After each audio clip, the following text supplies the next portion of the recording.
kangkung direbus dengan 1 gelas air sampai mendidih, saring minum setiap mau tidur 1.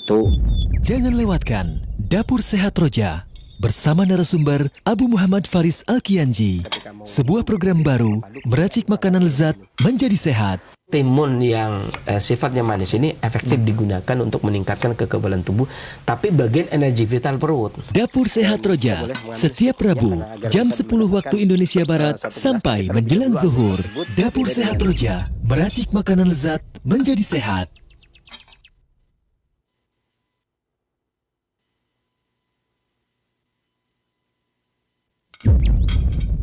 Dapur Sehat Roja. Kesembuhan itu bismillah, atas izin Allah Subhanahu wa taala.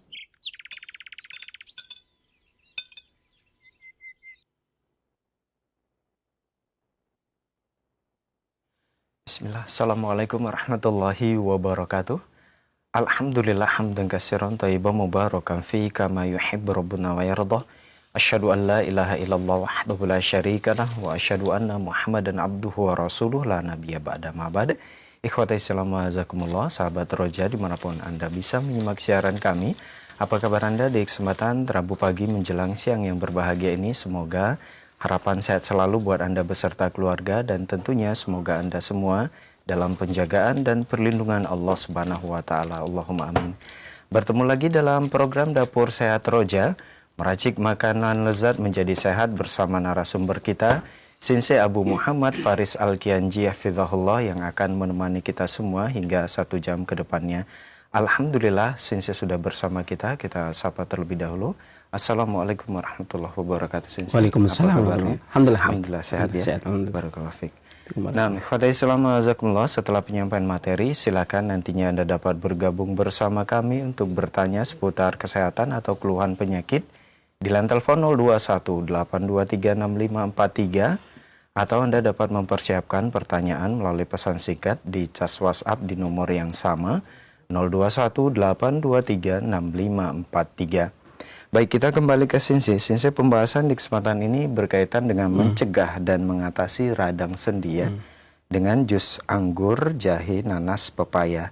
Bahan-bahannya diantaranya anggur 100 gram, kemudian nanas 100 gram, pepaya 150 gram, dan jahe merah 15 gram, air secukupnya.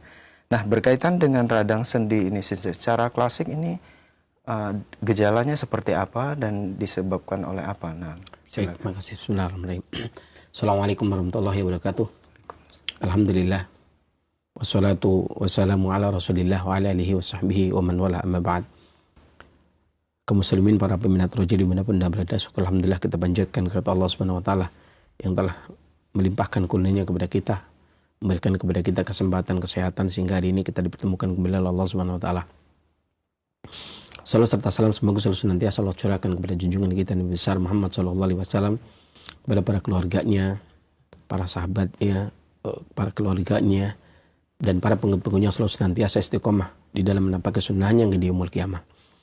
Dan pun kemudian daripada itu menarik pembahasan ini karena kita masuk musim keempat. musim keempat. Ya, musim panas ketiga maksudnya.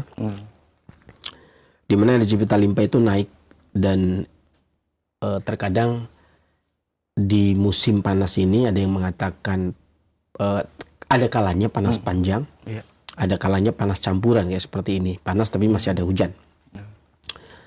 Di mana matahari di langit belahan timur laut melintas garis balik utara 17 derajat lintang utara, dan kemudian di tengah hari baru bayangan itu akan ke arah selatan. Orbitnya berotasi sekitar 41 hari.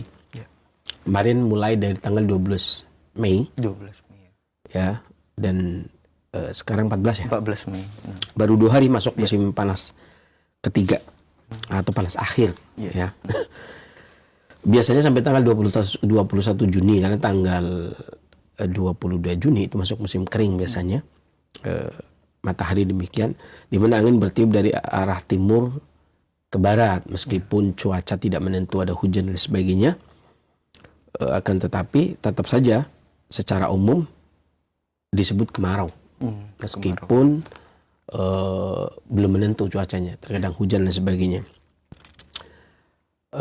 Dan kalau biasanya yang musim-musim biasanya yang sebelum melintasi tahun kabisat, tahun kabis itu kemarin tahun 2024 itu masuk tahun kabisat, itu biasanya air sudah habis, tapi sekarang air masih ada, artinya hujan masih ada.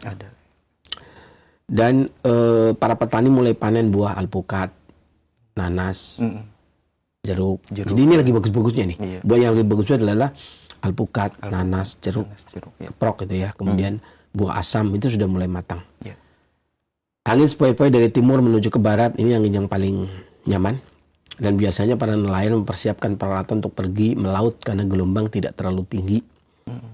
Air ibarat keringat, sasana ibarat badan, maka orang jarang berkeringat karena udaranya dingin. Benar ya? Udaranya terkadang musim panas seperti ini udaranya dingin, makanya orang jarang berkeringat. Pertanian padi dijemur dan dimasukkan ke lumbung. Di sawah tersisa batang padi yang kering, pohon dadap berbunga. Biasanya bunganya merah. Pohon dadap berbunga, warnanya merah. Manusia siap memasuki musim kemudian bismillah. Adapun kesehatan secara umum kurang baik-baik saja, gitu. Karena udara yang tidak menentu. Disepakati musim panas secara perjalanan matahari, tetapi masih ada hujan. Iya, masih ada hujan. Ini namanya, makanya perhitungan musim itu biasanya musim dimulai dari perhitungan musim sesuai dengan bulan, perputaran bulan, dan perhitungan musim sesuai dengan matahari. Lah sekarang dominan bulan, di mana matahari terbit dari timur. Sepakat ya? Matahari terbit dari timur setiap hari. Kemudian bulan terbit dari barat setiap bulan. Makanya orang kalau ngelihat hilal pasti ke barat, nggak mungkin ngelihat hilal itu ke timur. Itu sebabnya para penyihat klasik menyatakan matahari terbit dari timur, bulan terbit di barat. Itu kenapa? Karena ketika setiap tanggal 1 itu kita melihatnya ke barat, lihat hilal, gitu ya. Nah biasanya ini setelah kabisat ini bulan dominan. Karena bulan dominan, maka masih cuacanya dingin dominan, gitu ya, apalagi kalau malam. Kemudian siangnya matahari dominan, makanya panas. Makanya kenapa? Karena musim panas, maka matahari dominan di siang hari, dan menjelang sore menjelang malam bulan dominan, makanya muncul udara yang dingin. Begitu.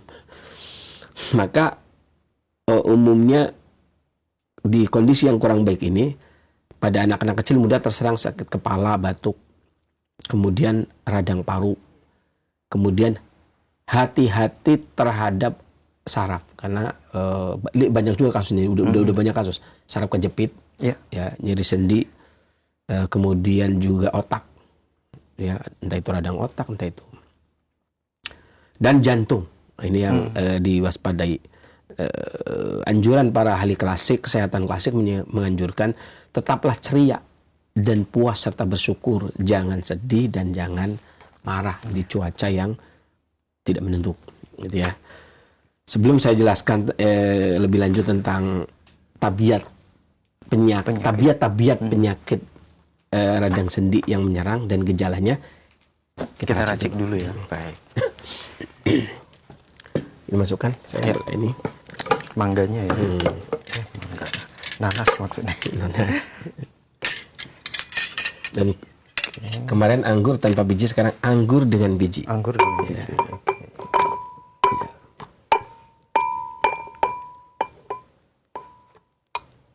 Cukup? Lagi dua lagi. Dua lagi. Oke. Biar seger. Iya. Pepaya langsung. Oke.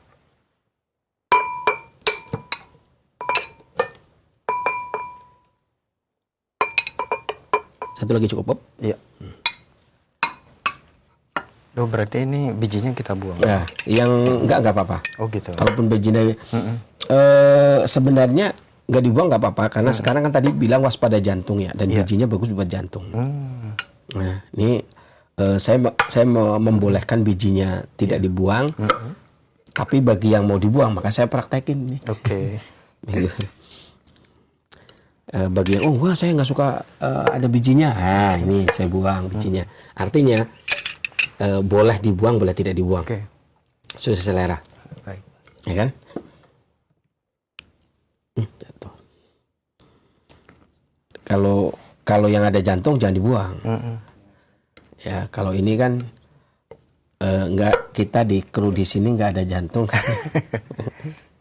nggak ada penyakit jantung, cuman memang mau dikonsumsi kan. Iya. Makanya saya menganjurkan tidak dibuang bagi yang ada jantung. Ada ya. jantung. Ada gangguan jantung. Kalau jantung ada semua ya, kalau orang hidup, tapi ada gangguan jantung nggak usah dibuang. Kalau memang ada juga yang jual bijinya sendirian. Oh, khusus gitu ya? Khusus biji. Ya. Jadi, tapi kalau khusus biji kan nggak mungkin di jus ya. Ya, ada juga sendiri yang khusus biji. Jual khusus biji anggur. Ya. Dan buat obat. Ini kan anggur ada yang merah, ada yang hijau sensei. Apakah kalau anggur yang hijau? Kalau jantung bagusan merah. Bagusan merah. Tangkainya Oke. itu. Secara umum hijau juga bisa. Oke. Tapi kalau radang sendi hijau juga nggak apa-apa. Nggak apa-apa ya. Oke. Tambahin. Ya, bersih banyak aja. Karena tadi nanas pepayanya kan udah banyak.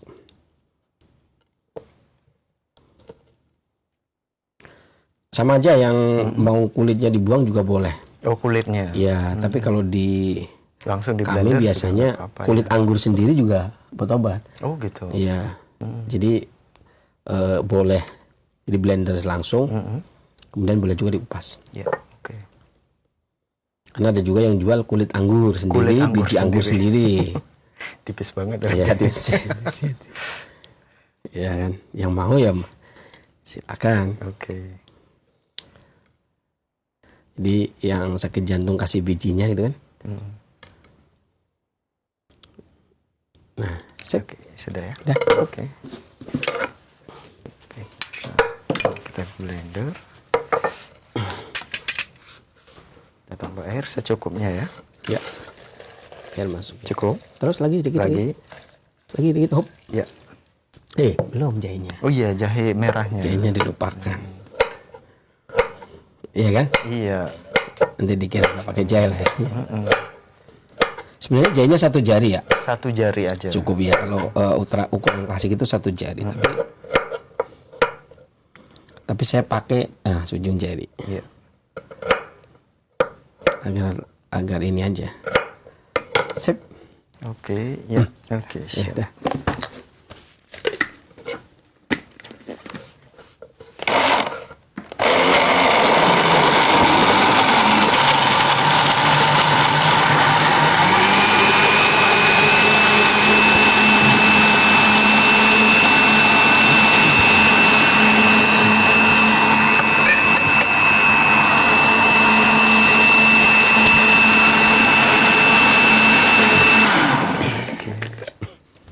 Sudah halus.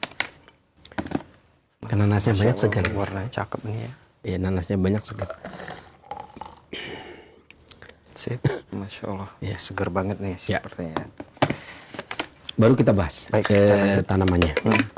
Pertama, anggur. Ya. Sesuai urutan. Ya. Familiar ya, anggur ini sering kita bahas. Kita sering membahas anggur, di mana walaupun ada yang mengatakan anggur itu bukan dari Indonesia. Bukan dari Indonesia. Katanya. Katanya. Yang alang-alang aja katanya dari India, apalagi anggur. Baik. Ya udah biarin aja, nggak apa-apa. Yang penting di sini ada, gitu ya. Secara tabiat, anggur ini biasanya yang digunakan itu buah, biji, dan seluruh tumbuhan. Artinya seluruh tumbuhan yang digunakan. Ya buahnya, ya bijinya, ya tangkainya, gitu, ya daunnya. Dan dia dikumpulkan saat masak di musim panas dan awal musim gugur. Sekarang musim panas. Makanya tadi saya bilang ini bahan-bahan yang memang lagi musimnya. Nanas juga pada musim panas, tadi saya sebut bacakan. Kemudian anggur juga di musim panas atau awal musim gugur. Awal musim gugur itu berarti sekitar bulan Junian nanti, Juni menjelang Agustus, ujung Agustus. Ya. Di mana tabiatnya anggur ini anggur yang segar. Ini kan kita yang bahas anggur segar, bukan anggur kering. Anggur segar ini ada yang mengatakan, karena dia ada yang mengatakan hangat karena manis, ada yang mengatakan dingin. Maka ada juga yang mengatakan netral, tapi secara umum anggur disebut sejuk. Sejuk. Memiliki sifat yang sejuk karena mendinginkan badan. Manisnya tonik energi vital dan tonik rutubah, tonik nutrisi. Di mana asamnya itu merupakan menjaga darah agar tidak tertumpah, menjaga hati di dalam menyimpan darah, dan berkhasiat menghilangkan haus karena sejuknya, sebagai pencahar yang ringan, peluru kemih. Ya, jadi biasanya itu membuang balgam lewat purin, dan sebagai tonik, termasuk tonik energi vital. Dan walaupun ada yang mengatakan rasa manisnya bersifat panas, rasa asamnya bersifat dingin, makanya diambil pertengahan, disepakati sejuk. Ya.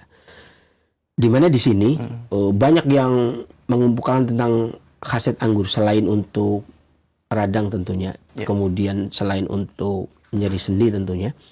Ini banyak manfaat baik dari sisi pengalaman maupun dari sisi penelitian. Karena buah anggur itu banyak mengandung polifenol, kemudian asam tartat, asam malat, kemudian banyak mengandung gula, pektin, tanin, flavon, kemudian flavonoid, glikosida, antosianin, terutama dalam anggur merah. Ya, ini yang kita bahas. Ada vitamin A, vitamin B1, vitamin B2, vitamin C, dan punya kandungan mineral seperti zat besi, sodium, kalium, kalsium, dan fosfor. Ini yang punya peran yang tinggi terhadap gangguan nyeri tadi. Ya, ini anggur ya. Itu yang pertama. Kemudian yang kedua pepaya ya. Nanas. Nanas ya. Nanas. Jadi terakhir. Ya. Ya. Oke. Kemudian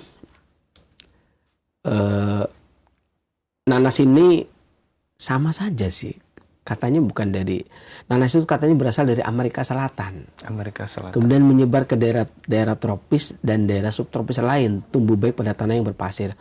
Anehnya, nanas di Indonesia itu udah ribuan tahun itu. Ribuan tahun. Bahkan Nyonya Kloppenburg sendiri banyak memuji tentang nanas, terutama nanas Bogor kata dia. Ya. Kata Kloppenburg ini Kloppenburg itu wanita berkebangsaan Belanda. Dia menulis buku tahun 1912. Kata dia, nanas itu buah yang sangat dipuji karena rasanya yang sangat lezat, mudah ditanam di tanah merah yang gembur, dan banyak berbagai macam varietas. Nanas Bogor salah satu macam yang terkecil, adalah yang paling bagus sebagai hidangan buah di meja. Jenis Semarang juga terutama di daerah Boja lebih besar tetapi lebih berair dan lebih disukai untuk tujuan pengobatan. Nanas sangat bermanfaat dan ia punya daya pemurni yang sangat kuat. Oleh karena itu suka diberikan kepada penderita sakit tenggorokan ataupun sakit perut. Kemudian juga ini yang ngomong wanita Belanda ini, Eropa. Air nanas harus digunakan masih segar. Kata dia, nanas itu bahkan biasanya disimpan air nanas ini kemudian dapat banyak dikirim ke Eropa. Di tahun itu, di tahun 1900-an itu, itu nanas Indonesia banyak dikirim ke Eropa.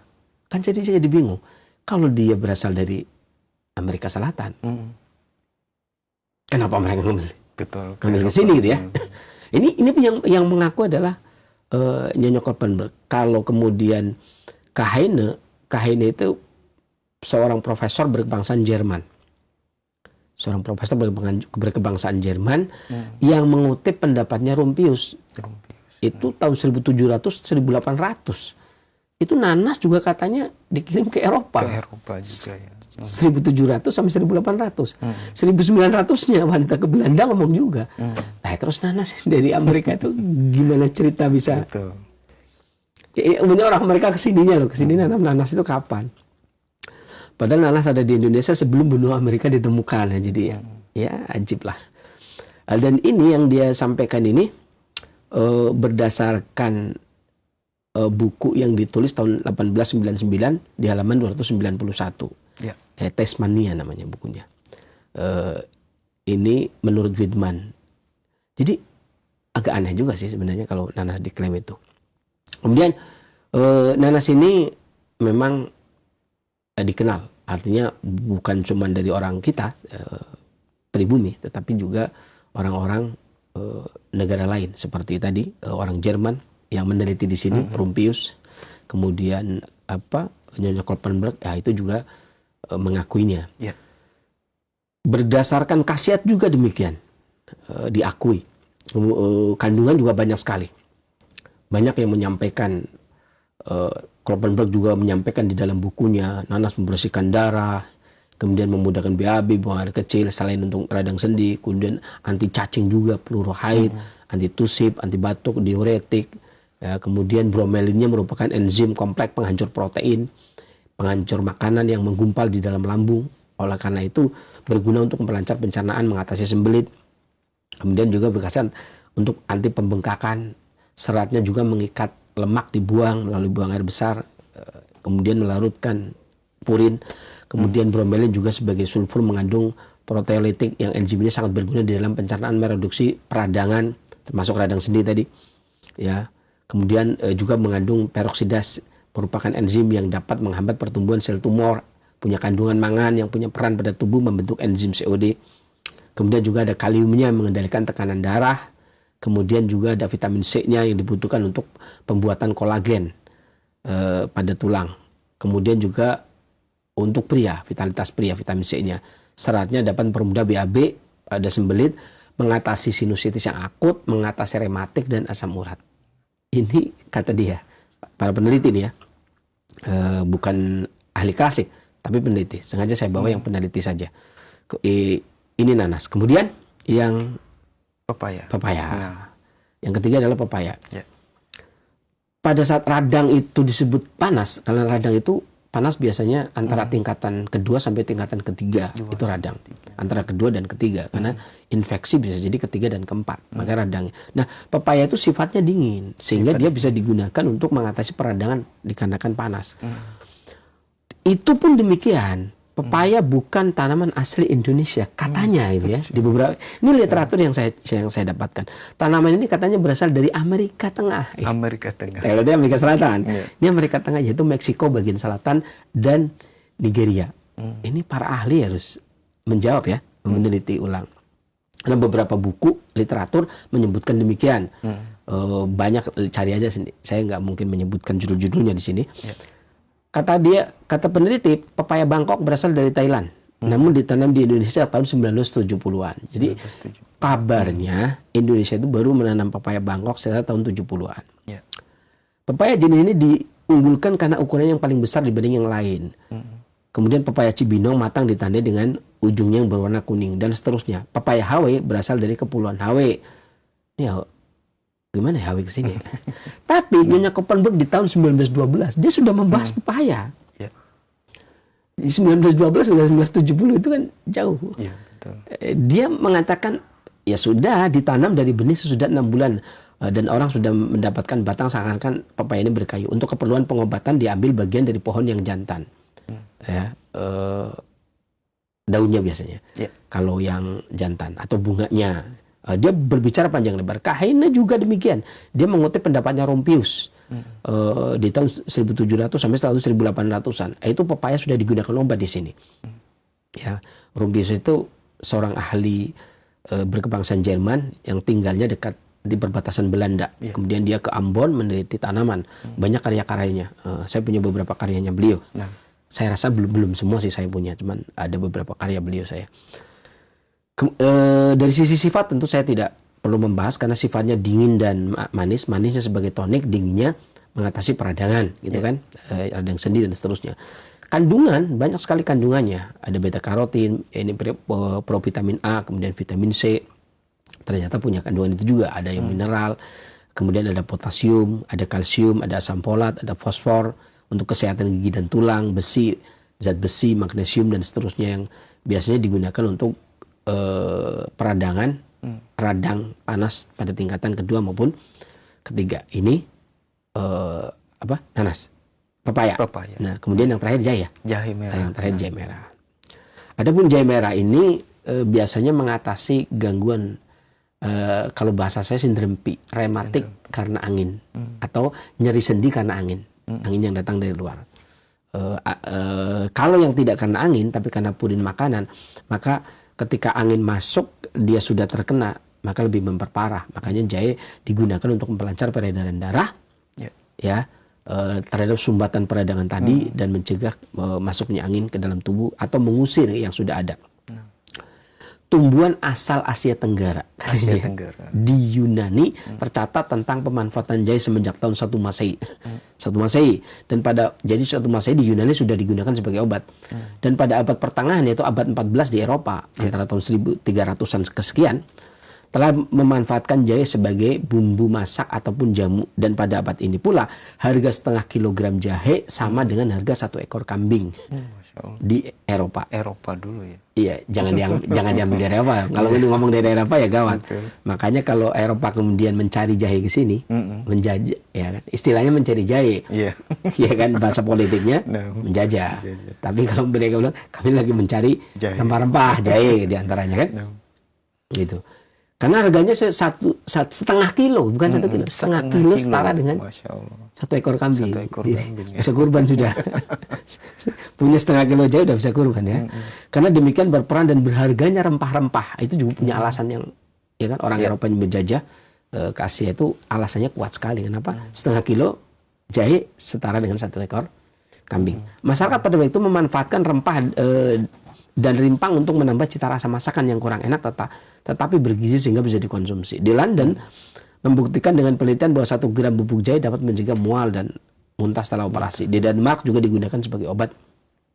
Di India juga sudah digunakan sebagai obat dan dimanfaatkan 2000 tahun yang lalu. Sebelum Masehi. Di negara barat biasa digunakan untuk mengatasi mual, mabuk kendaraan, vertigo atau pusing 7 keliling. Ya, dan biasanya jahe itu dipanen setelah pertumbuhan berhenti. Secara umum, secara klasik dia digunakan dikarenakan memperlancar peredaran darah, menghentikan membuang sumbatan, membuyarkan sumbatan pada saat seseorang peradangan dikarenakan adanya sumbatan dan sebagainya. Secara kandungan, kimia dan efek farmakologinya, saya bilang kimia karena kimia itu awalnya berasal dari alkimia dan alkimia itu sudah digunakan oleh bangsa klasik sudah sejak lama, ya, alkimia. Itu yang ingin tahu silahkan cek di Google bisa alkimia, karena sejarahnya tuh ada. Kimia itu tuh turunan dari alkimia ya, sebelumnya alkimia dulu. Ini banyak kandungan. Ada gingerolnya, ada minyak damar, ada minyak asiri, ya, kandungannya. Kemudian ada geraniol, ada zingiberin dan makanya dia disebut zingiber officinale. Karena dia punya kandungan zingiberin. Dan sifat kimia dan efek farmakologinya selain memperlancar peredaran darah, menghilangkan rasa nyeri, juga peluru angin, kemudian juga memperlancar peredaran, menurunkan kolesterol, ya, mengatasi radang sendi, gangguan perut, batuk, radang dan sebagainya. Masih ada waktu? Masih. Nah, ini pembahasan ini. Ya. Beberapa tabiat yang biasanya menyerang seseorang yang kemudian terkena peradangan pada sendi. Ada orang yang terkena radang sendi dikarenakan dominan angin. Angin yang mendominasi. Jadi angin menyerang. Yang saya sebut tadi sindrom P namanya kalau bahasa saya. Jadi rematik angin. Angin. Bahasa terjemahan kasarnya. Maksudnya nyeri sendi dikarenakan angin. Biasanya gejala yang muncul selain nyeri sendi dan memerah, selain nyeri sendi, diare mengandung makanan yang tidak tercerna, fesesnya berair dan sedikit. Tidak menyukai angin, kena angin sedikit tidak menyukai. Menggigil, sakit kepala dan takut angin, sakit kepala dan rasa yang berat, kulitnya gatal hampir tak tertahankan. Ini yang nyeri sendi dominan angin. Penyebabnya. Ada batuk ringan, kemudian keluar nasal tepat di balik hidung bagian depan, kaku pada kulit wajah. Kayak bulan Agustus. Bulan Agustus kan anginnya kaku, bikin kaku pada kulit wajah. Nyeri di seluruh persendian yang menyerangnya itu tiba-tiba. Ya, wala salam wala kalam langsung nyeri itu. Nyeri di persendian yang berpindah dari satu ke yang lainnya. Ciri khasnya adalah nyerinya pindah-pindah. Kadang lutut, kemudian lutut kanan, kadang kiri, itu. Kemudian juga kaki tangannya, tubuhnya gemetar, bersin, ototnya kaku, hidungnya mampet, suaranya berat, tenggorokannya gatal. Selain yang dimanfaatkan ini, karena jahenya diperbanyak kalau yang ini. jadinya diperbanyak. Bisa digunakan untuk mengusir angin juga. Daun mint juga bisa. Kalau minum teh maka dikasih daun mint. Sop diperbanyak seledriknya. Daging kelapa juga efektif. Kemudian juga sop ditambah daun bawang. Yang kedua,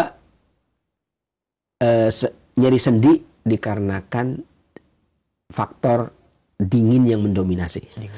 Gejalanya nyeri perut sedikit berkeringat di cuaca yang panas, tidak terlalu haus karena tubuhnya dingin, matanya basah berlebihan, banyak keluar air mata.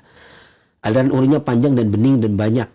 Itu ciri khasnya. Dadanya dingin, tangan kaki dingin, rasa dingin di tubuh, ada kontraksi urat, tendon dan otot, batuk dengan mutah gelembung air. Ketika dia memuntahkan, airnya ada gelembungnya. Lendirnya itu ada gelembungnya. Jadi kalau kemudian diambil, jadi muntah air kelihatannya, begitu diambil lengket, kayak lem gitu. Ini, tapi encer nanti jatuh lagi, biasanya begitu. Oh, kok tahu begitu? Dibela-belain ngambil? Iya, dibela-belain ngambil. Tajribah penelitian harus di bela-belain ngambil. Diare dengan feses yang lengket dan berada tidak menyukai dingin, sakit kepala dan nyeri di belakang leher. Lehernya kaku. Nyeri itu lehernya itu. Kemudian menyukai minuman panas. Raut wajahnya pucat, nyeri yang parah di persendian. Nyeri yang parah. Sama. J-nya diperbanyak satu. Tadi kan saya satu ujung jari. Dia satu jari. 1 sampai 2 jari. Semakin dingin semakin banyak. Selain jahe, ada jahe, cabai, ya bunga lawang, itu juga boleh. Kemudian yang ketiga, lembab dominan. Tadi dominan angin, dominan dingin, sekarang yang ketiga dominan lembab. Gejala yang muncul selain nyeri sendi adalah nyeri perut dengan perut bergejolak, diare, buang air kecil yang tertahan, mengejan diikuti dengan feses yang lengket dan keruh, dan adanya nanah berair dari bisul yang terbuka. Kalau dia ada bisulnya, kemudian keluar nanah. Adanya cairan kuning yang lengket dari blister atau dari kulit yang melepuh yang terbuka. Pusing, eksim, disertai eksim, kemudian adanya pembengkakan pada punggung, kaki, tangan dan tangan lemah, sakit kepala, kepalanya kayak dibungkus, rasanya berat, bahkan tubuhnya berat diangkat. Kemudian bagian manapun tubuh itu terasa berat. Bahkan ngangkat tubuh juga berat. Alasan apa ya? Bangun tidur itu malas untuk karena berat tubuhnya. Menyukai tidur dengan rasa berat di tubuh. Menyukai tidur itu bukan tidur merem, bukan tidur mata lelap, tapi baringan. Menyukai berbaring. Berbaring dulu sedikit-sedikit berbaring. Nyeri selalu di persendian dengan rasa berat di tubuh. Nyeri di pinggang seperti duduk di air dengan rasa yang berat. Nyeri yang kebanyakan berawal dari daerah bawah tubuh. Makanan yang digunakan selain ini adalah ikan gurame. Ini juga jadinya diperbanyak nanti. Ikan gurame, seledri, kacang merah, biji jali, oregano, rebung, kemudian juga benih kedelai. Satu lagi bisa? Bisa. Sebenarnya masih ada banyak, tapi satu lagi cukup lah ya. Yang keempat kan ini yang utama, panas dominan. Ya, jadi saya tidak membahas percampuran angin, dingin, lembab, panas, nggak dibahas. Ini aja yang satu persatu aja. Selain nyeri persendian, nyeri yang awal di persendian yang akut, maksudnya nyerinya baru. Ya, kemudian sembelit, urin ditahan, adanya lendir kuning yang banyak, bibir gigi kering, pelepasan gas dari anus yang berbunyi, drum. Jadi kan ada orang yang buang gas nggak bunyi, tapi ada juga yang berat. Ya, jadi ini model kain sobek, ya kan, keluarnya dia berbunyi. Demam ringan, menyukai minuman dingin, nyeri sendi yang berpindah-pindah. Nyeri persendian, bahkan sendinya tuh memerah kayak terbakar. Kadang-kadang di jari-jari kaki, kadang-kadang di ankle kaki, kadang-kadang di lutut, itu merah, nyeri luar biasa. Ya, kalau mau coba boleh. Rasanya kayak terbakar, nyeri yang parah dengan ketidakmampuan untuk meregang atau menekuk. Gini tidak bisa. Menekuk juga tidak bisa, meregang tidak bisa, menekuk tidak bisa. Terus gimana? Ya gitulah. Kemudian nyeri yang parah dengan tidak mau untuk meregang dan menekuk. Raut wajahnya merah, matanya merah, urinnya merah, aliran pendek dari urin yang sedikit, fesesnya bau, sangat tidak sedap. Ya. Haus dengan keinginan minum. Tenggorokannya bengkak, kemudian merah, menghasilkan cairan yang bau. Langsung urinya bau yang sangat tidak sedap. Kalau ini jarinya sedikit aja. Ya. Ujung jari. Kemudian beberapa yang dikonsumsi selain pepaya, nanas, anggur. Yang di kudapan boleh pisang. Pisang. Ya. Kemudian urap daun mengkudu atau tumis daun mengkudu itu. Kemudian daun pepaya dioseng. Kemudian jadi bukan cuma pepaya, daunnya juga jamur hitam, ya. Kemudian garam, bayam, stroberi, rebung, timun, buburnya biji jali, daun bit, kacang hijau, bubur kacang hijau tuh.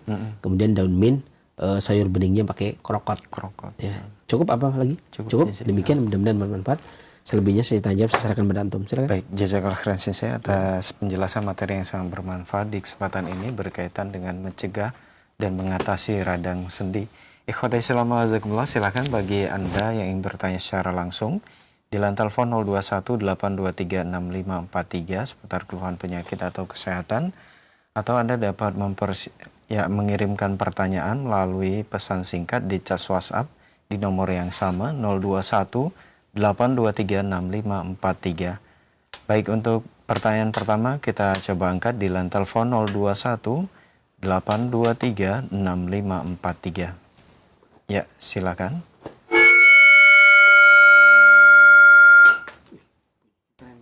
Baik. Nah, baik, untuk pertanyaan pertama kita coba angkat dari pesan singkat yang sudah masuk di kesempatan ini. Assalamualaikum warahmatullahi wabarakatuh, Sensei. Dari hamba Allah di Johor Bahru, Malaysia. Sensei, apakah bisa jahe mengobati penyakit mah kronis yang sudah luka? Kalau bisa, bagaimana cara meraciknya dan apa saja campurannya, Sensei? Jazakallahu khairan. Ya. Di Malaysia boleh. Bertanya seperti itu tuh boleh. Ya. Tapi kalau di sini enggak. Dan saya jawabnya dari sini masalahnya. Jadi di Indonesia itu kalau budaya jamu itu masuk budaya. Jadi ketika mah itu bukan budaya, bukan sakit secara budaya. Jadi mah itu adalah penyakit berdasarkan pemeriksaan kedokteran barat, gitu kan? Dimana ketika seseorang itu sudah memeriksakan kedokteran barat, ya sudah, harusnya obatnya barat. Ini saya jawab secara Indonesia ya. Jadi mohon maaf untuk yang di Malaysia. Jadi ketika bertanya tetap mengikuti aturan negara masing-masing. Negara di sini aturannya harus menyampaikan keluhan, gitu ya. Artinya mempermudah. Karena di sini di ada job-jobnya ya. Ini ke sini, ini ke sini. Kalau di sana kan kalau nggak salah itu sudah banyak yang kemudian pengobatan tradisional pun kemudian sudah ada perguruan tingginya dan institutnya dan sebagainya. Kemudian kayak di Cina lah ya, di mana ada, artinya diperbolehkan. Dan kalau di negeri kita gitu ya rancau nanti. Negeri kita dibegitukan itu rancau. Karena kemarin di tahun 2003 sampai tahun 2014 itu udah pernah dilakukan seperti itu. Akhirnya rancau. Kenapa rancau? Akhirnya seseorang belajar herbal, istilahnya kan herbal yang kemarin itu. 1-2 hari kemudian dia mensejajarkan dengan dokter. Itu hasilnya. Kenapa? Karena dia cuma tinggal mencari buku atau khasanah literatur yang banyak. Ya, kalau dia bisa memiliki 100, 200, 300 tanaman. Ya kan waktu itu ujian negaranya kalau nggak salah untuk menengah saja sekitar 170-an tanaman. Jadi sedikit sekali. Sementara di Indonesia itu di tahun 73-an itu inventaris tanaman obat itu sudah menyebutkan 743 tanaman. Ya, kalau pengobat herbal itu hanya di kelas menengah gitu ya, kelas madya itu nggak sampai 200, kelas utama itu nggak sampai 300, yang utama aja nggak sampai 300. Nah, terus di atas utama yang apa? Sementara para pengobat herbal yang dari dulu itu sudah menghafal tanaman itu ribuan. Gitu kan. Menghafal tanaman itu ribuan. Kemudian sekarang standarnya diperkecil gitu ya. Dan itu akhirnya dengan belajar 7 hari atau 2 hari bahkan kemudian menghafal. Karena saya juga pernah jadi tim penguji. Ya bukan pernah lagi, sekarang juga masih. Saya masih punya sertifikasi sebagai tim penguji gitu ya, yang boleh mengesahkan ini lulus apa tidaknya. Ujian negara ya. Itu nggak efektifnya akhirnya ketika ujian lulus, misalkan dia belajar, diberikan pembekalan misalkan 2 hari, kemudian habis itu ujian. Yang soalnya misalkan dia bisa mengikuti dan soalnya dia bisa. Nanti ketika praktek biasanya menganggap, tidak dianggap tapi cuman menganggap setara dengan dokter. Nah dokter sekolahnya berapa tahun itu? Iya kan? Lama. Iya makanya 7 tahun, 10, ada yang 10 tahun yang spesialis. Nah, sementara orang akan mengejar ke sini semua dong. Para dokter pun akhirnya pada belajar herbal. Lalu dia sekolah lama kan? Dia kan akhirnya para dokter belajar herbal, akhirnya praktek herbal, kemudian dengan pemeriksaan barat. Ya. Inilah yang jadi rancu kata saya. Jadi tidak bisa bicara tabiat. Ini juga yang menyebabkan tersebarnya ilmu pengobatan Melayu yang ada di Malaysia. Yang saya tahu ada kitab Tib ya, Kitabur Rahmah fi Tib wal Hikmah yang ditulis di Aceh. Itu diterbitkan dan disebarkan di Malaysia. Kemudian ada kitab perubatan Pulau Penyengat, pengobatan Pulau Penyengat. Kitab obat Pulau Penyengat gitu ya. Bintan, Pulau Bintan. Itu juga dicetak di Malaysia gitu ya. Dan yang dari Patani mana? Ada kitab Toibul Ihsan, Toibul Ins, itu juga dicetak di Malaysia. Cuman akhirnya karena background diagnosanya itu Barat, akhirnya kitab ini nggak bisa digunakan. Walaupun mereka sudah mengklaim ini kitab perubatan Melayu, kitab pengobatan Melayu. Ini ngambilnya dari Aceh. Dan saya kira ini punya manuskrip tersendiri. Ternyata di situ di kata pengantar dijelaskan bahwa kitab Ar-Rahmah fi Tib wal Hikmah yang ditulis oleh Datuk Kutu Karang itu mengambil dari buku terjemahan yang sudah dicetak oleh Bubun Jaya. Nah Bubun Jaya itu tahun 2004 itu. Bubun Jaya itu saya tahu pemiliknya, jadi saya juga dikirimi. Jadi rupanya saya lebih dulu dikirimi daripada Malaysia. Nah, tapi punya saya lengkap. Nah, yang diterbitkan di Malaysia itu belum lengkap. Belum lengkap. Karena kelengkapannya ada diagnosanya. Dan diagnosanya di Malaysia kayak pertanyaan tadi. Obat mah, Jai bisa obat mah, bisa enggak? Ya seharusnya diagnosa Barat, obatnya Barat. Kalau di sini udah dirapikan seperti itu. Saya bukan lagi membandingkan mana Indonesia sudah dirapikan, Malaysia belum, enggak. Tapi campur aduknya ini yang kalau kita udah pernah mempraktekkan di sini, tapi nggak beres. Makanya tidak kaleng-kaleng lagi Indonesia itu mengeluarkan buku acuan sediaan herbal sudah 8 jilid. 8 jilid acuan sediaan herbal itu yang bisa digunakan oleh praktisi kedokteran, seorang dokter yang kemudian berpraktek herbal. Dan itu baru acuan sediaan herbal, ya belum yang lainnya. Banyak banget di sini buku-buku herbal yang dikeluarkan oleh pemerintah kita, yang kemudian herbal ini untuk penyakit Barat, itu terusnya penyakit Barat, tapi gangguan pernapasan, gangguan pencernaan, dan hepatitis dan sebagainya. Ya, yang mana berarti seharusnya kalau di sini tuh yang praktek adalah seorang dokter. Ya. Kenapa? Karena nama penyakitnya dokter, jadi harus dicek oleh dokter. Kalau kita kan nggak bisa seorang pengobat klasik kemudian memeriksa, Anda emah, lo bisa jadi emah dari mana? Ya kan? Cuman biasanya kami mendefinisikan begini agar tidak mengecewakan ya. Gangguan lambung itu bisa masuk 2 kategori. Yang pertama perutnya sensitif terhadap asam. Kalau dia sensitif terhadap asam, boleh minum jahe. Kalau makan cabai nggak apa-apa. Ya. Saya kok kalau asam sensitif, tapi kalau cabai aman. Berarti dia jahe bisa. Ya. Bisa. Ini gangguan lambung, jahe bisa digunakan. Tapi saya tidak bisa mengatakan mah. Nggak bisa mengatakan mah. Tetapi ketika seseorang terkena gangguan lambung, Ya.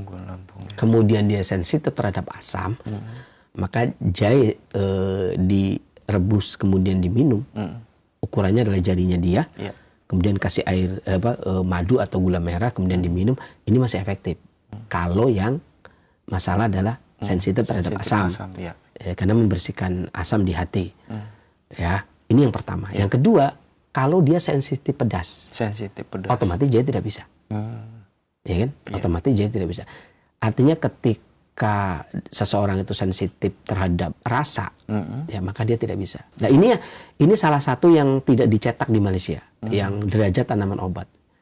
Ya ini nanas itu setelah dimakan, kemudian masih terasa, ya kan? Kan ada makanan yang ketika kita sudah makan, habis itu hilang, setelah selesai makan hilang. Betul. Tapi masih ada yang setelah kita makan masih ada rasanya. Masih berasa. Ya, itu nanti disebutkan derajat tingkat kedua. Tapi kalau memberikan mudorot, kalau kepedesan, itu memberikan mudorot namanya. Ini derajatnya naik lagi. Kalau menuntut seseorang, itu keadaannya darurat, menuntut seseorang untuk mengkonsumsi, ambil air minum dan sebagainya, ini derajatnya naik lagi dan seterusnya. Nah ini yang saya lihat di buku yang cetakan Malaysia itu tidak dicantumkan di situ. Nah, itu begitu tadi penanya ya. Jadi saya tadi mau dijawab gimana kan? Aturannya beda. Kan di sini di Indonesia ya saya menjawab secara negara saya, karena bukan berarti kok Indonesia begitu sih. Loh, kami udah pengalaman, negeri kami udah pengalaman dari Kemenkes 103 tahun 2003. Pak Ahmad Suyudi menterinya, masih hafal banget saya. Sampai tahun 2014 itu terjadi banyak kerancuan ketika harus disusun ulang, yaitu karena akhirnya para pengobat asal membaca buku, beli di toko buku, menguasai, belajar dapat sertifikat 2 hari, ikut ujian negara, kemudian duduk plakatnya STPT surat baru terdaftar loh. Itu kemudian sudah setara dengan dokter, pakai bajunya apanya, ada tensi lah, ada segala macam. Yang nggak ada cuma stetoskop aja, cek asam urat, cek gula, ada komputernya. Wah, keren banget. Bajunya putih kayak dokter gitu kan. Dokter saja yang ke situ gaya-gaya ini lebih keren dari saya. Ini masalah. Ini masalah. Saya tidak membela yang seprofesi dengan saya. Ya. Tetapi kalau saya sendiri mengatakan tukang jamu ya. Kemarin herbalis keren ya. Kemudian mensejajarkan dengan dokter ya, enggak, jangan begitulah. Kalau Anda belajarnya sama ya silahkan, sah-sah saja. Saya yang belajar belasan tahun saja nggak merasa sama karena berbeda kan. Dia ahli di bidang di sana, saya di bidang yang lain. Artinya kalaupun ya ada maka saling melengkapi. Saya sengaja jawab agak tuntas karena pertanyaan ini juga seringkali ada di negara kita. Jadi jangan sampai kemudian mempertanyakan keputusan. Kok begitu ya? Kenapa jamu tidak disahkan dan sebagainya? Ingat, di tahun 2023 jamu itu sebagai budaya sudah diajukan ke UNESCO. Malaysia juga mengajukan tapi kalah. Kita yang menang. Nah, jadi Indonesia jamu itu ditetapkan milik Indonesia. Warisan budaya tak benda. Itu tahun 2023. Ini usaha yang luar biasa loh, masuk ke UNESCO. Makanya jamu itu harusnya maksudnya ke Kementerian Pendidikan dan Kebudayaan. Kenapa? Karena yang mengajukan Kemendikbud. Berarti kalau sekarang Kementerian Pendidikan yang mengeluarkan kurikulumnya, kebudayaan yang menerima pekerjanya. Kalau kemarin kan kesehatan. Kalau sekarang sudah jadi budaya, saya berharap masuk ke kebudayaan karena sudah jadi budaya, masa masuk kesehatan. Mudah-mudahan demikian bermanfaat juga bagi yang lainnya selanjutnya. Baik, jazakallahu khairan saya atas jawabannya. Semoga bermanfaat untuk penanya yang berada di Malaysia. Nah, ikhwatai Islam azakumullah, masih kami buka kesempatan bagi Anda yang ingin bertanya seputar keluhan penyakit atau kesehatan di line telepon 0218236543. Ya, silakan. Assalamualaikum warahmatullahi wabarakatuh. Waalaikumsalam warahmatullahi wabarakatuh. Dengan Ibu siapa di mana? Abuan Cinseh, anak Umu Bahri Di mana Ibu? di Medan. Di Medan, Sumatera Utara. Ya, silakan Ibu.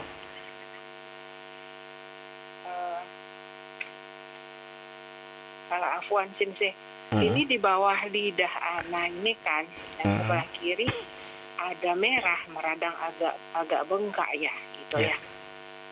Nyeri gitu. Jadi apakah yang bisa anak konsumsi sehingga peradangan dan bengkak itu bisa teratasi, gitu aja Sinse.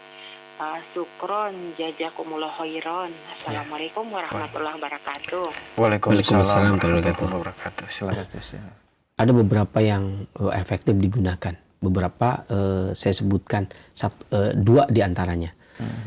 Yang pertama, Ibu bisa menggunakan kangkung. Satu ikat. Kemudian karena Medan itu katanya, saya belum ke sana sih, tapi katanya mirip-mirip dengan Jawa dari sisi musim. Kami beda dengan Pekanbaru. Kalau Pekanbaru saya udah pernah ke sana, ternyata jauh berbeda banget. Ya, jadi hampir tidak ada musim panas, nggak ada musim penghujan. Adanya ya selang-selang 10 hari kemudian hujan, ya kan. Jadi tidak seperti sini, nggak bisa berbicara musim. Ya. Jadi makanya Melayu itu punya konsep sendiri. Kepulauan Riau itu punya konsep sendiri. Makanya saya punya buku beberapa ulama Melayu, itu entah itu berasal dari Tanjung Pinang, Pulau Bintan, dan Aceh dan seterusnya. Mereka kan nulis musim sendiri untuk Melayu. Dan katanya Medan itu sama Jawa. Saya belum tahu persis ya. Jadi saya kasih resepnya, pertama resep Jawa. Yang mirip Medan gitu. Satu ikat kangkung. Kemudian direbus dengan air 2 gelas sampai mendidih. Kemudian kecilkan apinya, biarkan 10 menit. Kemudian saring bagi 2, minum pagi dan sore. Satu. Yang kedua, yang umum. Ya, yang umum itu bisa menggunakan wortel. Wortel kemudian diparut, kemudian disaring agar bisa dapat sekitar setengah sampai 3/4 gelas. Kemudian diminum paling tidak 2 kali sehari, pagi dan sore. Demikian, mudah-mudahan Allah angkat penyakitnya dan bermanfaat bagi para pendengar dan pemirsa yang lainnya selanjutnya. Baik, syukuran Sisi, jazakallahu khairan atas jawabannya. Semoga bermanfaat untuk penanya Umu Fakhri yang berada di Medan. Di belakang Umu Fakhri, silakan di line telepon 0218236543 bagi Anda yang ingin berkonsultasi seputar keluhan penyakit atau kesehatan. Ya, silakan. Ya, silakan, masih kami buka kesempatan bagi Anda yang ingin berkonsultasi seputar keluhan penyakit atau kesehatan di line telepon 0218236543. Ya, silakan, sudah masuk. Halo. Ya, Assalamualaikum warahmatullahi wabarakatuh. Waalaikumsalam warahmatullahi wabarakatuh. Dengan Bapak siapa di mana? Naslil. Pak siapa? Naslil, Pak. Nazril. Pak Nazril. Naslil. Ya, Pak Nazril di mana, Pak? Di Pariaman. Pariaman, Padang ya? Iya. Sumatera Barat. Baik. Silakan, Pak.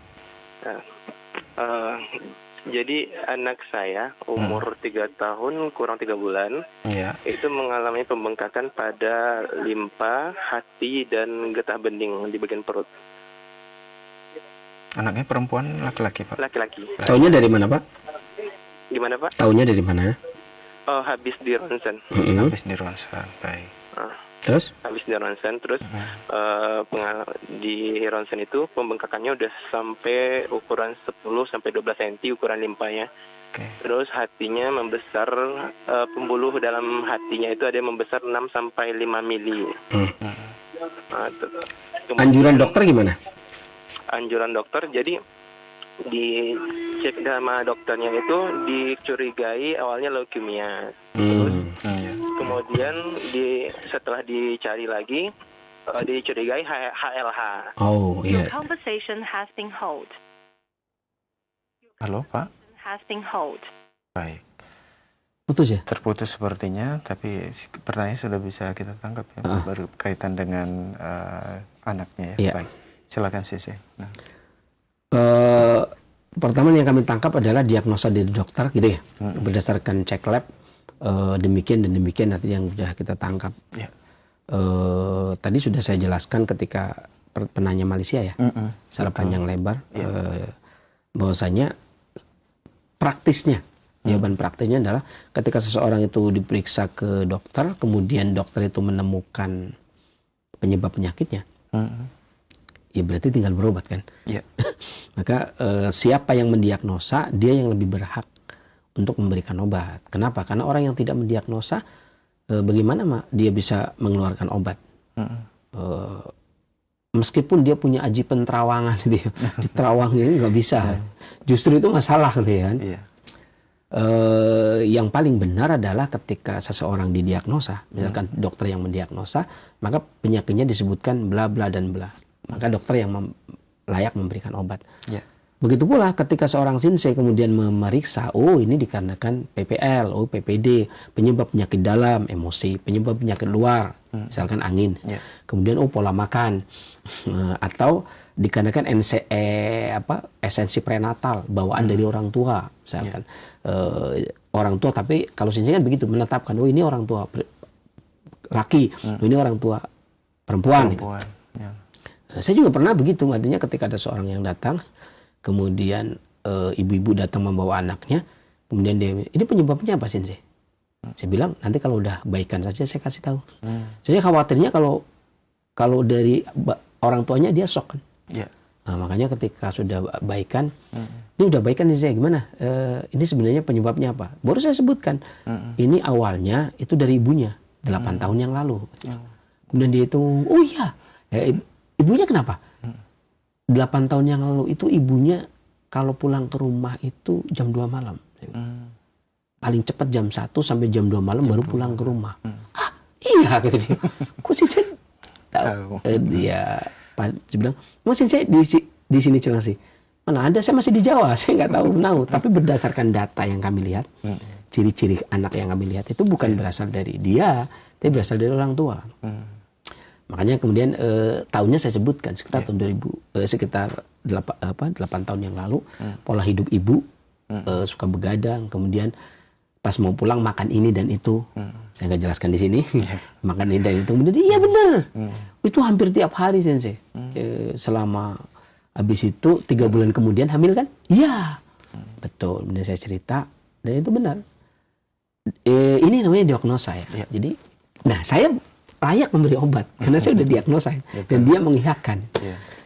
Begitu pula ketika dokter diagnosa, oh ini ada pembengkakan ini, ada pembengkakan itu, kemudian sepakat, oh iya, ya berarti dokter yang layak memberi obat. Betul. Begitu Pak, ya keluarga iya, dokter yang memberi obat.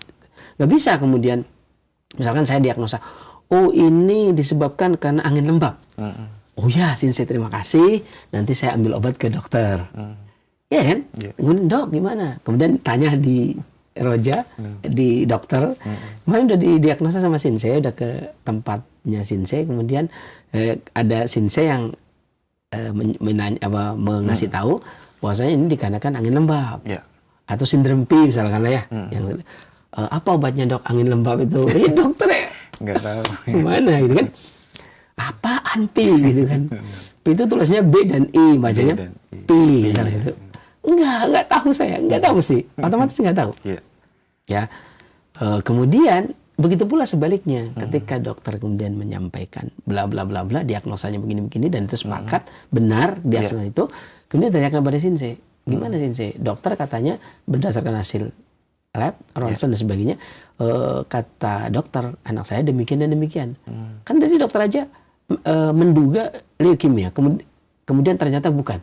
Itu kan diagnosa yang proses diagnosa yang panjang, iya kan, untuk benar-benar, iya kan, mengetahui penyakitnya apa. Nah setelah tahu, ya otomatis dia punya hak untuk memberi obat.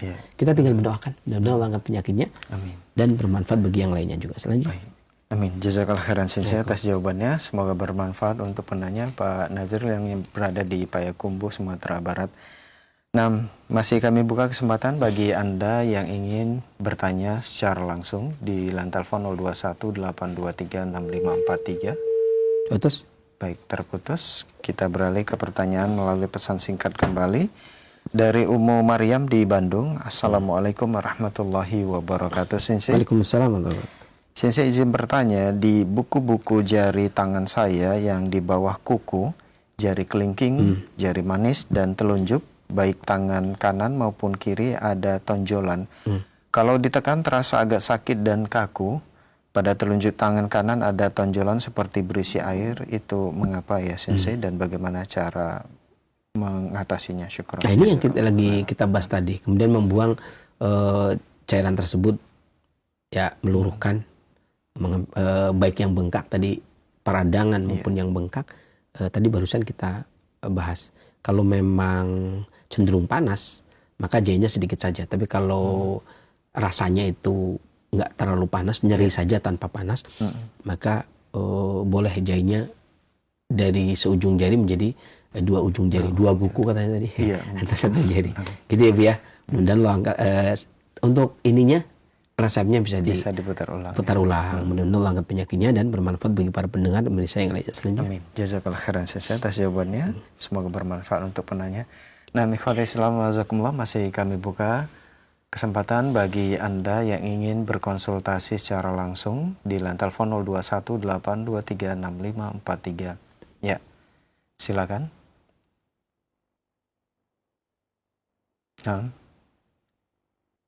Silakan. Baik, terputus kembali. Kita ke pertanyaan melalui pesan singkat. Assalamualaikum warahmatullahi wabarakatuh, Sensei. Waalaikumsalam warahmatullahi wabarakatuh. Ya, dari Pak Herman di Pontianak. Ya, Sensei, Kalimantan. Usia saya 49 tahun, keluhan nyeri sendi yang berpindah-pindah. Kadang di kaki dan kadang di hidung, sering tersumbat dan sering bersin-bersin juga. Kadang sering buang angin. Ini masuk ke sakit yang disebabkan apa dan mohon herbal yang cocok untuk saya. Syukran. Tadi yang telah kita bahas, karena angin. Ya. Kan ada dominan angin, dominan dingin, dominan panas, dominan lembab. Baru 4 poin yang kita bahas. Ya. Nah ini bab yang setiap yang berpindah-pindah itu ciri khas dominan angin. Bisa disebut kalau orang Jawa dulu bilang rematik angin. Ya. Pontianak kan khot al istiwa banget itu. Khatul istiwa banget ya kalau bahasa kita itu. Bahasa sininya itu kan itu tropis banget ya. Jadi justru biasanya kalau nggak angin ya lembab. Karena kalau nggak karena dominan angin biasanya dominan lembab. Tapi kalau ciri-ciri lembab itu kalau orang Pontianak kalau dia lembab itu berarti berat. Sementara kalau ciri-ciri angin itu berpindah-pindah. Ciri-ciri nyeri sendi dominan dingin itu kalau kena angin dingin dia nyeri. Ya, kena angin dingin juga nyeri. Jadi kalau cuaca mau hujan dia tahu. Karena udah iya bukan ramalan loh ya, bukan ya. Tapi dia tahu karena tulangnya udah kerasa duluan. Jadi orang lain belum tahu, dia udah tahu langsung ini mau hujan ini. Tahu dari mana? Lihat aja nanti hujan. Gitu kan. Kenapa? Karena sendinya nggak bohong gitu ya. Sendinya tahu dulu. Sama juga dengan panas. Ketika nyerinya itu meradang panas, ya berarti dominan panas. Kalau berat dominan lembab itu ciri-ciri yang paling utama adalah ketika dia berat diangkat, ya rasanya berat, nyeri dan berat. Tapi kalau dominan angin nyeri yang berpindah-pindah itu kelainan utamanya. Tadi barusan kita bahas dan bisa menggunakan resep yang ini. Kemudian jahenya 1 jari, ya, 1 jari sampai 2 jari. Demikian mudah-mudahan Allah angkat penyakitnya dan bermanfaat bagi para pendengar dan pemirsa yang lainnya selanjutnya. Baik, jazakallahu khairan Sensei atas jawabannya. Semoga bermanfaat untuk penanya. Nah, ikhwatul Islam wazakumullah, masih kami buka kesempatan di line telepon 0218236543 bagi Anda yang ingin berkonsultasi seputar keluhan penyakit atau kesehatan. Ya, silakan. Halo. Iya, Assalamualaikum warahmatullahi wabarakatuh. Waalaikumsalam. Dengan Ibu siapa, di mana? Dengan saya Safa, Pak. Ibu siapa? Safa. Ibu Safa. Ibu Safa, Ya. di mana Bu? Di Jakarta, Pak. Baik. Mohon maaf Ibu, sebelum dilanjutkan dikecilkan terlebih dahulu volume televisi atau radionya. Oh, iya. Baik. Ya. Baik, kalau sudah silakan Ibu. Sudah? Ya. Ya, ini Pak, saya punya keluhan ini ya, trigeminal neuralgia. Rasanya tuh sakit sekali. Itu gimana ya Pak penanganannya ya Pak? Udah ke dokter juga. Obat dokter masih berapa hari lagi obat dokter? Gimana Pak? Obat dokternya masih berapa hari lagi? Obat-obatnya? Obat dokternya tinggal berapa hari lagi? Aku harus minum tiap hari sih Pak. Oh, tiap itu hari. Oh, Iya, tiap hari. mecobalamin ya. Oh iya iya. Baik. Cukup? Ya, Baik, mohon ditunggu jawaban dari Sensei Ibu. ya Pak. Ya, baik. Terima kasih Ibu. Silakan Sensei. Tahun 2003 sampai tahun 2007 Indonesia itu banyak negeri kita dari BPOM itu berhasil menyita beberapa produk herbal yang dicampur dengan BKO, bahan kimia obat. Ya. Di antara beberapa herbal yang dicampurkan adalah CTM, CTM. kemudian phenylbutazone, allopurinol, kemudian juga paracetamol. Ya, yang mana biasanya obat-obatan ini adalah obat-obatan yang biasa digunakan keseharian bagi masyarakat, kayak paracetamol begitu kan, Ya. dari anak-anak maupun ya kan biasanya begitu, demam anak paracetamol gitu. Sampai orang dewasa, CTM untuk tidur dan seterusnya, penghilang nyerinya allopurinol, ya phenylbutazone gitu ya. Nah, kemudian dibredel perusahaan-perusahaan tersebut, perusahaan besar, kemudian dibredel, ditutup dikarenakan bahan tumbuhan atau herbal yang dicampur dengan bahan kimia obat. Ya. Makanya sampai saat ini masih dilarang. Tentunya pemerintah ditanya dong, apa alasannya? Ya. Ternyata bahan tumbuhan yang paling sering digunakan, contohnya adalah yang punya kandungan kurkuminoid atau gugus kurkuminoid. Kurkumin semuanya hampir tiap hari menggunakan. Di antaranya adalah kunyit. Kunyit itu mengandung gugus kurkuminoid. Ya. Penelitian terakhir tahun 2013 ya, itu Profesor Parjan dari UGM, Universitas Gadjah Mada, itu melakukan penelitian terhadap kunyit yang memiliki 4 gugus kurkuminoid. Gelar profesornya didapat dari situ, 4 gugus kurkuminoid. Jadi masih banyak ratusan gugus gitu, dan 4 gugus kurkuminoid ini juga pecahannya masih banyak yang harus diteliti gitu ya. Dan ini kunyit, makanya dia disebut kurkuma domestika atau kurkuma longa karena punya kandungan kurkumin yang tinggi. Dan ternyata ketika ketemu dengan ini yang harian ya, kunyit itu kan ibaratnya harian ya, ketemu dengan paracetamol yang harian pula, yang maksudnya anak kecil aja bisa minum lah ya, ringan lah ya. Itu ternyata menjadi racun. Menjadi racun. Makanya dilarang pemerintah itu. Artinya gimana? Kalau seseorang masih mengkonsumsi obat dokter, itu tidak dianjurkan kemudian mengkonsumsi herbal, gitu kan? Karena tadi yang perusahaan besar aja dibredel, ditutup gitu lah. Masa kita mau menganjurkan gitu ya? Kan tentunya kita mau menganjurkan kebaikan gitu ya. Kalau menurut saya sih ibu tinggal kan sudah berarti masih ditangani dokter kan, lagi ditangani dokter. Karena harus rutin kan. Iya, tinggal sampaikan aja ke dokter, keluhan saya begini. Ya, kalaupun belum sembuh, ya memang kesembuhan dari Allah. Ya kan, bukan dari dokter, bukan dari Sensei, bukan dari Tobi, bukan dari siapapun.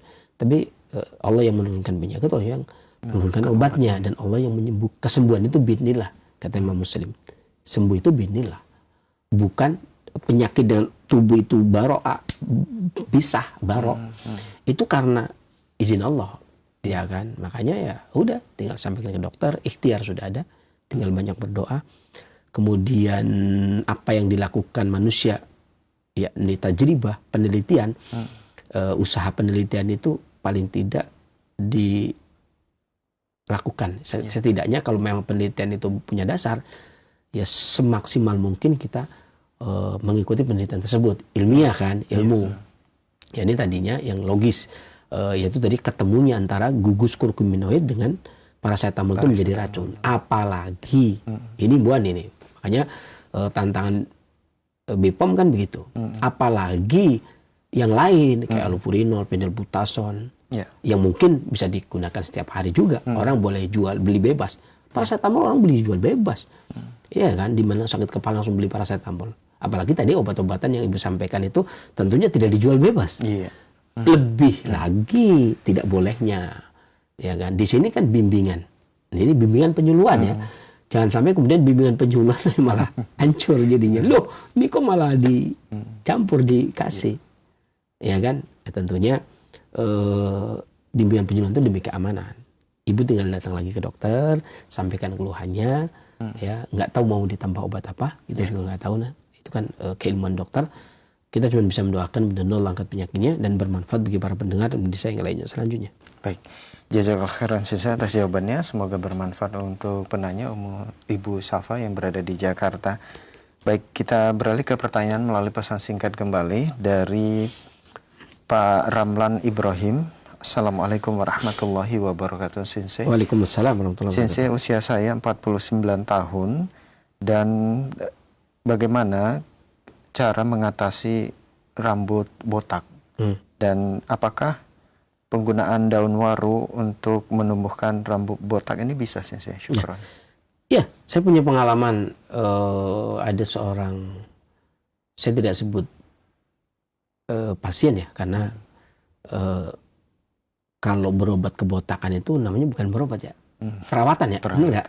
Jadi saya sakit botak kan nggak ada ya, saya sakit-sakitnya apa botak kan nggak ya, jadi bukan pasien berarti ya, tapi ya apa namanya nggak tahu saya, tapi ada yang begitu. Saya punya pengalaman tahun 2007.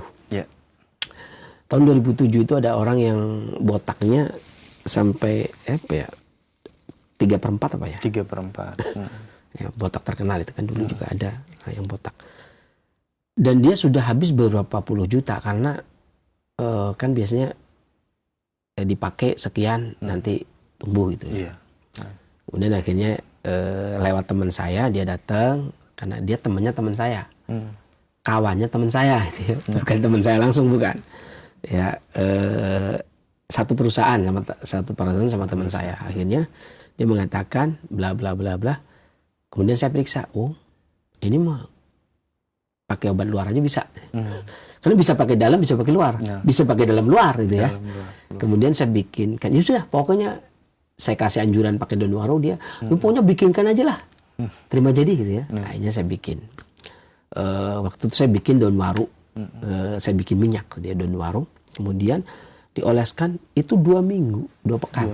2 pekan itu tumbuhnya kayak botum gitu lah. Yang botak tumbuh ya sekitar 1 sentian lah. 1 senti. Ya, berarti kalau cukur itu nomor 2. Nomor 2. Kan pakai nomor-nomor. Iya, Jadi kalau nggak pakai sepatu, itu kan kayak baru umroh itu. Iya. Kalau pakai sepatu 1 itu kan setengah senti katanya. Senti. Ini nomor 2 lah, 1,5 senti. Ya, sepatu nomor 2. Saya bilang, udah Pak, kerok aja gitu ya. Jadi saya kasih 2 botol kerok dari daun waru, kerok. Kemudian setelah kerok kan nanti kan tumbuhnya lebih gede gitu kan, karena paru-parunya yang lebar dia tumbuh. Dia, enggak, orang saya udah puluhan tahun nunggu tumbuh, mau begitu tumbuh mau dikerok enggak? Akhirnya dia nggak mau kerok. Nah kemudian dia tumbuh. Nah itu saya bikin dari daun waru dan kemiri. Saya ngambil daun warunya, saya pulang kampung. Saya itu cross check daun waru, nyari daun waru yang pas buat rambutnya beliau ini. Itu saya sampai ke Ancol. Ancol, kemudian ke Cipitung, mana itu Marunda. Ya. Itu ada waru tapi nggak pas. Ini warunya nggak pas. Beda-beda sih. Ya, beda. Maksudnya beda dengan yang saya maksud. Saya ingin warunya, pokoknya ada gambaran saya ada, kan. Jadi itulah pelajar itu kayak gitu kadang-kadang selektif gitu ya. Bukan waru ini yang saya inginkan. Jadi kalau orang ya, wah ini waru, ambil enggak, saya enggak. Saya punya gambaran sendiri. Warunya bukan begini. Jadi kan saya punya perhitungan kan. Tapi kalau yang lain bebas, nggak usah kayak saya. Saya punya standar karena saya belajar kan punya standar. Dari warna daunnya, ukuran daunnya, pohonnya, ya. Kemudian ketika dipegang daunnya, itu kan dirasakan daunnya. Ya saya kan punya. Tahu juga kan, belajar. Kalau yang belajar ya ambillah aja. Bodoh amat, ini waru kan. Kalau saya enggak, saya cari. Sampai Marunda, enggak dapat juga. Wah, ada waru, bukan enggak ada, tapi enggak, bukan ini nih, bukan ini maksud saya. Akhirnya karena jangan sampai saya menelusuri sampai mana Cirebon gitu kan, sampai Pamanukan ya, kemudian Cirebon, Indramayu, Cirebon gitu ya. Jangan sampai begitu. Akhirnya saya langsung aja pulang ke rumah, pulang ke kampung. Nah begitu pulang ke kampung, saya pikir apakah saya harus ke pinggir sungai ya? Tapi di belakang rumah saya ada warung karena buat ngasih makan kambing ya. Karena orang tua saya punya beberapa kambing ya. Kemudian saya ambil tuh 11 lembar. 11 lembar kemudian saya bawa ke sini pakai wadah, kemudian dibikin di sini. Ternyata dari 11 lembar itu bisa buat 2 minggu, 2 pekan itu. Habis ternyata dia tumbuh. Alhamdulillah gitu ya. Makanya ketika ditanya harganya berapa, waduh nggak tahu, nggak, karena 11 lembar kan nggak enak juga ketika mau ngomong berapa harga ya. Dan ternyata tumbuh. Ya makanya akhirnya saya kalau bikin ya pulang kampung. Tapi sekarang saya memang nggak bikin ya. Kalau saya sendiri, makanya penanya ini boleh bikin sendiri. Bikin sendiri bisa. Nggak tahu penanya dari mana, saya nggak tahu. Silakan nyari daun waru, kemudian dibikin, kemudian buat tonik. Ya, demikian. Mudah-mudahan bermanfaat juga bagi yang lainnya. Selanjutnya. Baik, jazakallahu khairan atas jawabannya, dan itu merupakan pertanyaan kita terakhir. Mungkin ada sebagai ikhtitam atau penutup, silakan sih. Ya. Setidaknya persiapan di musim panas akhir ya di sini, kemudian menjelang musim gugur, ada beberapa hal yang memang unik musim panas ini, karena musim panas itu biasanya walaupun dia ada hujan lebih panjang daripada musim yang lainnya. Ya, musim panas itu lebih panjang daripada musim yang lainnya. Oleh karena itu menjaga energi vital di musim panas itu sangat dianjurkan. Dan beberapa hal yang harus dijaga diantaranya di musim panas adalah buah-buahan. Cukupkan buah-buahan di musim panas, cukupkan air di musim dingin, hangatkan, cukupkan air di musim kering, hangatkan tubuh di musim dingin, dan konsumsi sayur di musim semi. Nah, makanya di musim panas ini wajar ketika yang bagus, buah-buahan lagi bagus semua. Bagus semua ini, mau anggur, mau nanas, mau pepaya. Ini saya bicara yang versi musim ya. Kalau yang versi bulan-bulan ya, yang kayak di daerah-daerah Melayu kayak Kepri, Kepulauan Riau dan sebagainya, ya apa-apa yang tumbuh di sana. Ya walaupun ada juga di mana Pulau Penyengat itu ada rumah obat yang zaman dulu, zaman kerajaan ya, di zaman Raja Ali Haji dan seterusnya, karena itu pulau itu merupakan mahar, mas kawin dari raja ke permaisurinya. Ya, pulau maharnya. Pulau maharnya. Tapi ya berguna ketika Belanda menjajah, semuanya lari ke pulau itu. Ya kan, berguna juga. Ya, raja mas kawinnya pulau. Di situ masih ada tempatnya. Di situ juga ada naskah-naskah kuno yang menulis tentang pengobatan di rumah obat, namanya judulnya Rumah Obat Pulau Penyengat. Rumah Obat Pulau Penyengat. Jadi kayak rumah sakit begitu, tapi resepnya herbal, pemeriksaannya juga herbal. Di situ juga komplit, kan di situ juga ada diagnosa. Nadinya nggak pakai Chun Kuance, nggak pakai nadi Cina, ya, pakainya nadi sendiri. Dia punya konsep sendiri ya. Ini saya sengaja bicara biar budaya kita itu diperhatikan oleh masyarakat, sehingga apalagi masyarakat pulau. Orang saya ngomong sama orang Pulau Penyengat aja, Pulau Bintan ya, di Tanjung Pinang. Iya sih, loh iya sih, gimana ceritanya? Saya udah ke sana. Saya kan ngajar dulu di sana. Pertama kali yang saya lakukan adalah saya mau ngajar 3 tahunan lah sekitar di mana? Tanjung Pinang. Saya bilang, saya mau, tapi pertama kali yang datang saya mau ke Pulau Penyengat. Kaget mereka. Kok saya tahu Pulau Penyengat? Ya tahu lah. Karena saya bicara berdasarkan histori kan. Saya berjalan berdasarkan histori. Itu langsung ke Pulau Penyengat, ternyata masih ada. Mereka juga kaget, ternyata masih ada rumah obat. Kemudian buku Tuhfatun Nufus Tuhfatun Nafis yang karangannya Raji Ali Haji tentang sejarah dan sebagainya. Dan ini harusnya orang-orang, saya punya siswa juga banyak di Tanjung Pinang, harusnya ini yang dikelola budaya-budaya untuk mengetahui apa musim yang ada di daerahnya. Kan, karena di sana ada karya juga, di sini juga. Ada yang saya sampaikan adalah musim yang ada di daerah kami sekitar sini ya, Jawa ya, yang umum keumuman berdasarkan ilmu klimatologi. Tapi apapun itu, ini hanya usaha seseorang untuk memberikan ilmu, memahami ilmu dengan tajribah, dengan penelitian.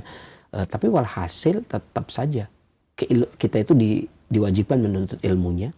Tetapi kalau dalam dakwah, hidayah milik Allah Subhanahu wa taala. Dalam pengobatan, kesembuhan milik Allah Subhanahu wa taala. Siapapun dia nggak bisa memberikan hidayah. Iya kan? Walaupun nabi nggak bisa bagi-bagi hidayah, nggak bisa. Dan kita juga nggak bisa pokoknya kalau sama saya sembuh, nggak bisa demikian. Tapi ini merupakan urusan tauhidullah, urusannya bertauhid kepada Allah. Mudah-mudahan bermanfaat apa yang saya sampaikan. Saya akhiri billahi taufiq wal hidayah. Alhamdulillahil alamin. Wassalamualaikum warahmatullahi wabarakatuh. Waalaikumsalam warahmatullahi wabarakatuh. Terima kasih, jazakallahu khairan, barakallahu fikum kepada guru kita Sensei Abu Muhammad Faris Alkianji hafizahullah atas ilmu yang sangat bermanfaat. Demikian ikhwati Islam jazakumullah, program Dapur Sehat Roja, meracik makanan lezat menjadi sehat. Semoga apa yang telah kita simak, dengarkan dapat kita pahami dengan baik dan benar. Dan bagi Anda yang diuji sakit oleh Allah, tetaplah bersabar, berikhtiar dan berdoa karena kesembuhan dari Allah Subhanahu wa taala. Kami yang bertugas pamit undur diri. Mohon maaf atas segala khilafan. Terima kasih, jazakumullahu khairan wa barakallahu fikum atas kebersamaan Anda. Wabillahi taufiq wal hidayah. Subhanaka Allahumma wa bihamdika asyhadu an la ilaha illa anta astaghfiruka wa atubu ilaik. Selamat beraktivitas. Wassalamualaikum warahmatullahi wabarakatuh. Radio Roja Bogor 100.1 FM, Radio Roja Majalengka 93.1 FM, Radio Roja Palu